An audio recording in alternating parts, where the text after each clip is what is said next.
So మీరు చెప్పింది చాలా కరెక్ట్. అంటే కొంతమందికి నచ్చొచ్చు, నచ్చకపోవచ్చు.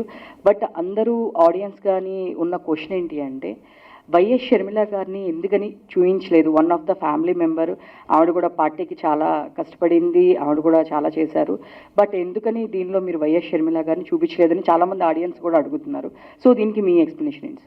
నేను I have clarified even before the cinema అండి. నేను ఎప్పుడైనా ఏ కాంటెంట్ చేసినా నా ఆడియన్స్ని నేను ప్రిపేర్ చేస్తాను. నేను సినిమా చూశాక అరే ఈ క్యారెక్టర్ లేదు అనేది ఎప్పుడు కూడా షాక్ వాల్యూ ఉండదు. లాస్ట్ 1 month కానీ I put out saying that ఈ క్యారెక్టర్స్ లేరు. నా ప్రీవియస్ ఇంటరాక్షన్లో కూడా నేను చెప్పింది ఏంటంటే, నేను ఎంచుకున్న కథ తండ్రి కొడుకు ఇచ్చిన మాట. ఒక 2 గంటల్లో నేను ఆ లైన్ని, ఆ కాన్ఫ్లిక్ట్ కావాల్సిన క్యారెక్టర్స్ కానీ సన్నివేశాలు కానీ రాసుకొని డ్రైవ్ చేసింది.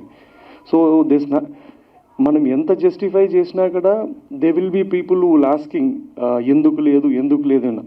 ఆ క్యారెక్టరే కాదు, చాలా క్యారెక్టర్ లేదు. నేను చెప్పే సింపుల్ ఆన్సర్ ఏంటంటే, there is no purpose in the story. Real వేరే, అన్రియల్ వేరే, ఆన్ స్క్రీన్ వేరే.